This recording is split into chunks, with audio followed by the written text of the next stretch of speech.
Hello daddy. ಈ ವಾಯ್ಸ್ನ ನೀವು theater ನೋಡಿದ್ರೆ ಗೂಸ್ ಪಂಪ್ಸ್ ಆಗೋದಂತೂ ಗ್ಯಾರಂಟಿ. ಟಾಕ್ಸಿಕ್ ಸಿನಿಮಾ ನೋಡ್ಮೇಲೆ ಒಂದು ಮಾತನ್ನ ಹೇಳಲೇಬೇಕು ಅಂತ ಅನಿಸ್ತು. ಸ್ಟೋರಿನ ಒಂದೇ ಲೈನಲ್ಲಿ ಹೇಳಕ್ಕೆ ತುಂಬಾ ಕಷ್ಟ, ಆದ್ರೆ ಸಿನಿಮಾ ಮುಗಿದ್ಮೇಲೆ ಇನ್ನೊಂದ್ಸಲ ಹೋಗಿ ಥಿಯೇಟರ್ ಅಲ್ಲಿ ನೋಡ್ಬೇಕು ಅಂತ ಅನ್ಸಿದ್ದು 100% ನಿಜ. ನಮಸ್ಕಾರ ಎಲ್ರಿಗೂ. ಇವತ್ತು ನಾನು Toxic cinema first day first show ಕೆಂಗೇರಿಯಲ್ಲಿ ವೆಂಕಟೇಶ್ವರ ಥಿಯೇಟರ್ ಅಲ್ಲಿ ನೋಡ್ಕೊ ಬಂದೆ. ಸಿನಿಮಾ ನೋಡಿ ಮುಗಿದಷ್ಟು ನನಗೆ ಫಸ್ಟ್ ನೋಡಿದ್ದೆ ಅನ್ಸಿದ್ದೇನಪ್ಪ ಅಂದ್ರೆ ಯಶ್ ಅವ್ರನ್ನ ನೋಡಿ, ಅದು screen presence everything wow wow wow guys. Literally ನನಗೆ ಯಶ್ ಅವ್ರನ್ನ ನೋಡಿ ಗೂಸ್ ಪಂಪ್ಸ್ ಆಯಿತು. ನನ್ನ ಕಡೆಯಿಂದ ರೇಟಿಂಗ್ ಕೊಡಬೇಕಂದ್ರೆ ನಾನು 5/100 ಕೊಡ್ತೀನಿ. ಬಿಕಾಸ್ ಮ್ಯಾಕ್ಸಿಮಮ್ ಇರೋದೇ 5.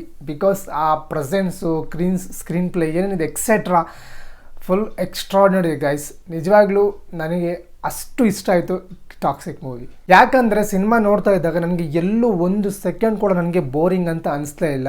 ಮೊದಲಿಗೆ ತುಂಬ ಇಷ್ಟ ಆಗಿದ್ದು ಅವರು ಕೊಟ್ಟಿರುವಂಥ ವಿಜುವಲೈಸೇಷನ್ನು ನಿಜವಾಗ್ಲೂ 100% ನಿಮಗೆ ಪೈಸಾ ವಸೂಲು ಅಂತ ನಿಮ್ಗೆ ಅಲ್ಲೇ ಫಸ್ಟ್ ಅನ್ಸ್ಬಿಡುತ್ತೆ. Over all A to Z ಆ ಸಿನಿಮಾ ಫೋಟೋಗ್ರಫಿ ಆಗಲಿ, BGM ಆಗಲಿ, ಮ್ಯೂಸಿಕ್ ಆಗಲಿ, ಮಾಸ್ ಡೈಲಾಗ್ ಎವ್ರಿ 5 ಮಿನಿಟ್ಸ್ಗೆ ಒಂದ್ಸಲ ಮಾಸ್ ಡೈಲಾಗ್ಸ್ ಮಾತ್ರ ಬರ್ತಾನೆ ಇರ್ತದೆ. ಇದರಲ್ಲಿ ಕೆಲವೊಂದು ಸೀನ್ನ ಇದು ನಿಜವಾಗ್ಲೂ ನಾವು ಥಿಯೇಟರಲ್ಲೇ ನೋಡಬೇಕಾಯ್ತು ಅನ್ನೋ ಫೀಲ್ ಬಂದೇ ಬರುತ್ತೆ. ಕೆಲವೊಂದು ಸಿನಿಮಾ ನಾವು ಮನೆಯಲ್ಲೇ ಕುತ್ಕೊಂಡು ನೋಡ್ಬೋದು, ಆದರೆ ಕೆಲವೊಂದು ಸಿನಿಮಾನ ಥಿಯೇಟ್ರಲ್ಲಿ ನೋಡಲೇಬೇಕಾಗಿರೋ ಸಿನಿಮಾಗಳಲ್ಲಿ ಆ ಲಿಸ್ಟಲ್ಲಿ ಟಾಕ್ಸಿಕ್ ನಂಬರ್ 1 ಬರೋದಂತೂ ಗ್ಯಾರಂಟಿ. ಟಾಕಿಂಗ್ ಸ್ಟಾರ್ ಯಶ್ ಅವರ ಸ್ಕ್ರೀನ್ ಪ್ರೆಸೆನ್ಸ್ ನಿಜವಾಗ್ಲೂ ಗೈಸ್, ಅವರ ಥಿಂಕಿಂಗ್ಗೆ, ಅವರ ಒಂದು ಎಕ್ಸ್ಟ್ರಾರ್ಡಿನರಿ ಹಾರ್ಡ್ ವರ್ಕಿಂಗ್ಗೆ ಅಲ್ಟಿಮೇಟ್ ಆಗಿ ಔಟ್ಪುಟ್ ಮಾತ್ರ ಬಂದಿದೆ. ಲಿಟ್ರಲಿ ನನಗೆ ಯಶ್ ಅವ್ರನ್ನ ಸ್ಕ್ರೀನ್ ಮೇಲೆ ನೋಡ್ಬೇಕಾದ್ರೆ ನನಗೆ ಗೂಸ್ ಪಂಪ್ಸ್ ಆಗಿ ಕಣ್ಣಲ್ಲಿ ನೀರು ಬಂತು. ಯಾಕಂದರೆ ಅವ್ರು ನಮ್ಮ ಒಂದು ದೊಡ್ಡ ಇನ್ಸ್ಪಿರೇಷನ್. ಮೇ ಬಿ ಈ ಜನ್ರೇಷನ್ಗೆ ಯಶ್ ಅವ್ರನ್ನ ಬಿಟ್ಟರೆ ಬೇರೆ ಯಾವ ಇನ್ಸ್ಪಿರೇಷನ್ ನಮಗೆ ಅವಶ್ಯಕತೆ ಇಲ್ಲ ಅನ್ಕೋತೀನಿ. ಬಿಕಾಸ್ ಅಷ್ಟು ದೊಡ್ಡ ಇನ್ಸ್ಪಿರೇಷನ್ ಆಗಿರೋ ನಮ್ಮ ಹೀರೋನ ಆ ಸ್ಕ್ರೀನಲ್ಲಿ ನೋಡ್ಬೇಕಾದ್ರೆ ಒಂದು ಆ ಸೌಂಡ್ ಎಫೆಕ್ಟ್ ಎಲ್ಲ ಸೇರಿ ಗೂಸ್ ಪಂಪ್ಸ್ ಬರುತ್ತೆ ನೋಡಿ ಗೈಸ್.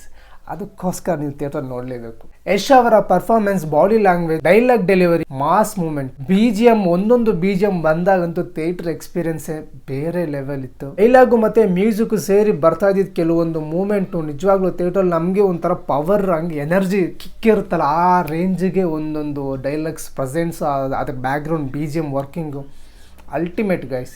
ಈಗ ಸ್ಟೋರಿ ಬಗ್ಗೆ ಆನೆಸ್ಟಾಗಿ ಹೇಳ್ತೀನಿ. ಯಾರಾದರೂ ನನ್ನ ಹತ್ರ ಬಂದು ಟಾಕ್ಸಿಕ್ ಸ್ಟೋರಿ ಏನು ಅಂತ ಹೇಳಿದ್ರೆ ಮೇ ಬಿ ನನಗೆ ಒಂದು ಲೈನಲ್ಲಿ ಹೇಳೋಕ್ಕೆ ತುಂಬ ಕಷ್ಟ ಆಗುತ್ತೆ. ಅದರಲ್ಲಿ ಸಿಕ್ಕಾಪಟ್ಟೆ ಮೂಮೆಂಟ್ಸ್ ಇದೆ, ತುಂಬ ಲೇಯರ್ ಇರೋದ್ರಿಂದ ನನಗೆ ಸ್ಟೋರಿ ಅಷ್ಟೊಂದು ಅಟ್ರ್ಯಾಕ್ಟ್ ಅನಿಸ್ಲಿಲ್ಲ ಮತ್ತು ಇನ್ನೂ ಇನ್ಕಂಪ್ಲೀಟ್ ಅನ್ನೋ ಒಂಥರ ಫೀಲ್ ಆಯಿತು. ಬಟ್ ಇನ್ನೊಂದು ಸಲ ಥಿಯೇಟ್ರಿಗೆ ಹೋಗಿ ನೋಡಲೇಬೇಕು ಅಂತ ಅನಿಸಿದಂತೂ ಗ್ಯಾರಂಟಿ. ಬಿಕಾಸ್ ಕೆಲವೊಂದು ಸೀನು ಅರ್ಥ ಆಗಿಲ್ಲ, ಕೆಲವೊಂದು ಸೀನು 100% ಅರ್ಥ ಆಯಿತು. ಸೊ ಇದು ನನ್ನ ಪರ್ಸ್ನಲ್ ಒಪಿನಿಯನ್. ಬಟ್ ಇದರಿಂದ ಸಿನಿಮಾ ಎಂಜಾಯ್ ಮಾಡೋಕ್ಕಾಗಲ್ವಾ ಅಂತಂದರೆ ಆಬ್ಸಲ್ಯೂಟ್ಲಿ ರಾಂಗ್ ಬ್ರೋ.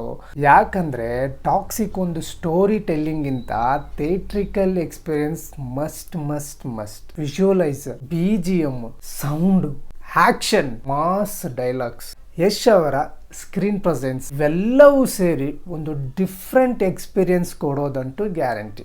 ಈ ಮೂವಿನ ಒಂದ್ಸಲ ಆದರೂ ಥಿಯೇಟ್ರ್ ವಿಸಿಟ್ ಮಾಡಿ ನೋಡಲೇಬೇಕು ಅಂತ ಡೆಫಿನೆಟ್ಲಿ ನಾನು ರೆಕಮೆಂಡ್ ಮಾಡೇ ಮಾಡ್ತೀನಿ. ಬರೀ ಯಶ್ ಫ್ಯಾನ್ಸ್ ಅಲ್ಲದೆ ಸಿನಿಮಾ ಇಷ್ಟಪಡೋ ಪ್ರತಿಯೊಬ್ಬರು ಈ ಮೂವಿನ ಥಿಯೇಟ್ರಲ್ಲಿ ಹೋಗಿ ನೋಡಲೇಬೇಕು ಅನ್ನೋದು ನನ್ನ ಆಸೆ ಅಂತಲ್ಲ. ಮಿಸ್ ಮಾಡಿಕೊಂಡ್ರೆ ಆ ಎಕ್ಸ್ಪೀರಿಯನ್ಸ್ನ ನೀವು ಮೊಬೈಲಲ್ಲಿ ನೋಡೋದಕ್ಕಿಂತ ಆ ಎಕ್ಸ್ಪೀರಿಯೆನ್ಸು, ಆ ಟೈಮ್ ಅದು ಬೇರೆ ಬರೀ ಮಿಸ್ ಮಾಡಿಕೊಂಡ್ರೆ ನಿಮಗೆ ಲಾಸು. ಡೆಫಿನೆಟ್ಲಿ ಟಾಕ್ಸಿಕ್ ಮೂವಿ ಬಂದು ಥಿಯೇಟ್ರಲ್ಲಿ ನೋಡಲೇಬೇಕಾಗಿರೋ ಮೂವಿ. ಇದು ನನ್ನ ಆನೆಸ್ಟ್ ಒಪಿನಿಯನ್. ನಿಮಗೇನು ಅನಿಸ್ತು? ನೀವು ಯಾರಾದರೂ ಮೂವಿ ನೋಡಿದರೆ ನಿಮ್ಮ ಅಭಿಪ್ರಾಯನ ಕಮೆಂಟಲ್ಲಿ ಹೇಳಿ. ಸಿ ಯಾ.